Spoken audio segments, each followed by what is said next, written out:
నా చిన్నప్పటి నుంచి కూడా నేను సినిమాలు చూస్తూ ఉండేవాడిని. అక్కినేని నాగేశ్వరరావు గారు, సావిత్రి గారు అంటే నాకు చాలా ప్రాణం, ఇష్టం. వారిద్దరూ కలిసి నటించిన సినిమా వచ్చిందంటే మొదటి రోజు మ్యాట్ని ఫస్ట్ షో వెళ్ళి చూడాల్సిందే. ఆ రోజులో సినిమా ఒకసారి చూడటానికే డబ్బులు ఇచ్చేవారు. సావిత్రి గారు, నాగేశ్వరరావు గారు నా సినిమాకి 2 సార్లు 3 సార్లు కూడా చూసిన సందర్భాలు అనేకం. అంత మంచి సావిత్రి గారిని జీవితంలో ఒక్కసారన్నా నేను కలుసుకోగలనా, ఒక్కసారన్నా ఆవిడతో ఫోటో దిగ్గలనా, ఒక్కసారన్నా ఆవిడకి షేక్ హ్యాండ్ ఇవ్వగలనా అని అనుకునేవాడిని. నా అదృష్టం బాగుండి నేను నటుడినయ్యి 7-8 సినిమాల్లో ఆవిడతో కలిసి నటించే అదృష్టం నాకు కలిగింది. అన్ని చిత్రాల్లో కూడా ఆవిడ నాకు తల్లిగా యాక్ట్ చేశారు. ఎప్పుడు కూడా ఆవిడని నేను అమ్మానే పిలిచాను తప్ప సావిత్రి గారు అని ఎప్పుడు ఏ రోజున పిలవల. అలాగే ఆవిడ కూడా నన్ను అబ్బాయిని పిలిచేదే తప్ప ప్రేమతో మురళీమోహన్ అని కూడా ఎప్పుడు పిలిచేది కాదు. అంత ఆత్మీయంగా ఉండేవాడు. చాలా చాలా ఆవిడ ఎంత గొప్ప నటి అనేది వాళ్ళు గొప్పగా చెప్పక్కర్లేదు.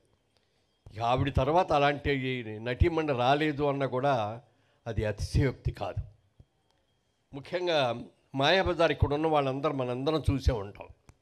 పెద్ద హిట్ అయింది. ఆ సినిమా రిలీజ్ అయిన తర్వాత ఈ సినిమాలో హీరో ఎవరో అని ఒక చర్చ జరిగిందట. అక్కినేని నాగేశ్వరరావు గారు అన్నారంట, హీరో అంటే హీరో హీరోయిన్లు కలిపి డ్యూయెట్లో ఉన్నది ఎవరైతే వాళ్ళే హీరో, ఈ సినిమాలో నేనే హీరో అన్నారంట ఆయన. ఎన్టీ రామారావు గారు వచ్చి నేను కృష్ణుడు వేషం వేసా, కథంతా నడిపించేది నేనే హీరో అన్నారంట. ఎస్వి రంగారావు గారు వచ్చి అసలు సెకండ్ హాఫ్లో ఘటోద్గడు వచ్చాడు కానించి అసలు సినిమా లేచింది, ఆ సినిమాకి హీరో నేను అన్నా అంట. అప్పుడు పెద్ద మనిషి అన్నారంట, మీరెవ్వరూ హీరోలు కాదయ్యా ఈ సినిమాలో, హీరో హీరోయిన్లు 2 కూడా సావిత్రి అనయ్యా. ఆవిడ మాయా ఘటోద్గజుడు స్త్రీ రూపంలో ఉన్నప్పుడు చేసిన నటన దాని హైలైటు, ఆవిడ నిజమైన హీరో అని చెప్పి అన్నారట. అలా ఒక గొప్ప నటి. ఆవిడతో నాకున్న అనుబంధం నేను జీవితంలో మర్చిపోలేనిది. చాలా నేర్చుకున్నాను ఆవిడ దగ్గర కూడా. ఒకసారి చేసిన భాషల సినిమా మైసూర్లో షూటింగ్ జరుగుతుంటే ఆ షూటింగ్ చేసి నేను ఈవినింగ్ ఫ్లైట్కి వెళ్ళిపోవాలి. చాళుక్య హోటల్లోకి వెళ్ళి అక్కడ లిఫ్ట్ ఆన్ చేసేటప్పుడు పైనుంచి అది కిందకు వచ్చింది. డోర్లు ఓపెన్ చేయగానే ఎదురుగా సావిత్రి గారు ఉన్నారు. తెల్లటి చీర కట్టుకొని మంచి బొట్టు అది పెట్టుకొని చాలా అందంగా ఉన్నారు. అమ్మా చాలా అందంగా ఉన్నారు అన్న. నువ్వేంటి బాబు ఇక్కడికి వచ్చావు అన్నారు. అంటే షూటింగ్ కోసం వచ్చానమ్మా, అయిపోయింది అని. మీరేంటమ్మా ఇక్కడికి వచ్చారో అన్న. నాకు రేపటి నుంచి షూటింగ్ ఉంది, ఆ షూటింగ్ కోసం వచ్చాను. అమ్మ చాలా అందంగా చాలా చక్కగా ఉన్నారు, ఇదే మెయింటైన్ చేయడమ్మా అంటే మధ్యలో కొంచెం అనారోగ్యంతో తగ్గిన తర్వాత మళ్ళీ అంత అందంగా అనిపించారు. అలాగే బాబు తప్పకుండా అని చెప్పి అన్నారు. ఇద్దరు చెప్పాం. దురదృష్టవశాత్తు ఆ రోజు రాత్రే ఆవిడ డయాబెటిక్ కోమాలోకి వెళ్ళారు. అంటే ఆవిడ డయాబెటిక్ కోమాలోకి వెళ్ళబోయే టైంలో ఆఖరిగా ఆవిడని చూడగలిగింది నేను మాత్రమే. అలాంటి మహానటి చనిపోయింది అన్న తర్వాత కూడా మేము దుఃఖాన్ని తట్టుకోలేకపోయాం. ఇక్కడే హైదరాబాద్లోనే అన్నపూర్ణ స్టూడియోలో నాగేశ్వరరావు గారు, దాసర్ గారి డైరెక్షన్లో మేమందరం కలిసి యాక్ట్ చేస్తున్న సినిమా. అప్పుడు వార్త తెలిసింది చనిపోయారు ఆవిడ అని. తట్టుకోలేకపోయాం ముగ్గురం కూడా. దాసర్ గారు అయితే ఎప్పుడు కూడా సావిత్రి గారిని అక్క అక్క అంటారు, ఆవిడ కూడా అబ్బాయి అబ్బాయినే పిలిచేది ఆవిడ. అలాగే అక్కినేని నాగేశ్వరరావు గారు, సావిత్రి గారు ఎన్ని సినిమాలు చేశారో, ఎన్ని సూపర్ హిట్ చేశారో మీకు అందరికీ తెలుసు. మేము ముగ్గురు నిర్ణయించుకున్నప్పటికప్పుడు మనం టికెట్స్ తెప్పించేస్తాను, వెంటనే మనం ఢిల్లీ వెళ్దాం, మన చెన్నై వెళ్దాం, అంత్యక్రియల్లో మనం పాల్గొవాలి అని చెప్పి అనుకోవటం. ముగ్గురం కలిసి వెళ్ళాం అంత్యక్రియలకి. ఆవిడ అంత్యక్రియలు పూర్తి అయ్యే వరకు కూడా అక్కడే ఉండి ఆ కన్నీళ్ళు కూడా అక్కడే కార్చి మళ్ళీ అమ్మ నువ్వు ఎప్పటికీ చిరంజీవిగా ఉంటావు, నువ్వు ఎప్పటికీ కూడా తెలుగు సినిమా కాదు ప్రపంచ సినిమా ఏది కూడా మిమ్మల్ని మర్చిపోదు అని చెప్పి అనుకున్నాం. అలాగే అనేక అనుభవాలు ఆవిడతోటి. మహానటి. ఇవాళకి కూడా ఆవిడ చనిపోయిన తర్వాత కూడా మహానటి సినిమా వచ్చి కూడా ఆ సినిమా ఎంత సూపర్ డూపర్ హిట్ అయిందో మనందరికీ తెలుసు. అలాగే అందులో మహానటి పాత్ర వేసినటువంటి ఆ నటికి బెస్ట్ యాక్ట్రెస్గా ఎలా వచ్చిందో కూడా మనకు తెలుసు. అంత గొప్ప మహానటి వాళ్ళ ముఖ్యంగా ఈ స్టేజ్ మీద ఒకరోజు సంజయ్ కిషోర్ నా దగ్గరకు వచ్చి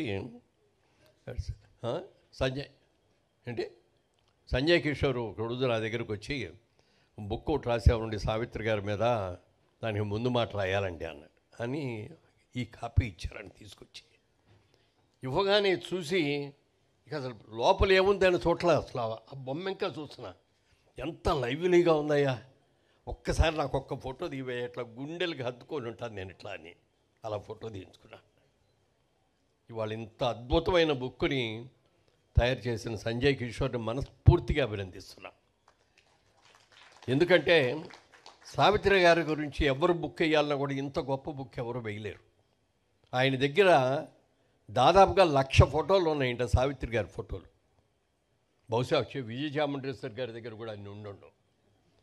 అంత ఇదిగా చేసి సావిత్రి క్లాసిక్స్ అని దీనికి పేరు పెట్టి ఇందులో ఆవిడ నటించిన ముఖ్యమైన చిత్రాలన్నింటినీ కూడా రాసి వాటి గురించి ఈ బుక్ తయారు చేశారు. అంత బుక్, ఈ బుక్ ప్రింటింగ్లో సహకరించిన మా స్నేహితుడు కృష్ణయ్య గారిని కూడా మనస్ఫూర్తిగా అభినందిస్తా. మీరు చాలాటికి చాలా ఖర్చు పెట్టుకుంటారు, కానీ ఇది చిరస్థాయిగా నిలిచిపోయే బుక్ సార్ మీకు.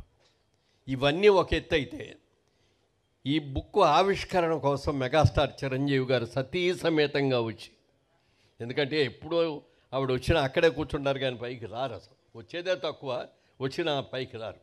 ఇవాళ సావిత్రి గారి కార్యక్రమం అనేటప్పటికి ఆవిడ కూడా ఎంతో ఉత్సాహం వచ్చి ఇంతసేపు అక్కడే కూర్చోవటం అదొక హైలైట్. అయితే ఇవాళ ప్రోగ్రాంలో హైలైట్ ఏమిటి అని చెప్తే, సురేఖ్ గారు విజయచాముండేశ్వరి గారి ఇంటర్వ్యూ ఉంది చూశారు, అద్భుతం, సూపర్.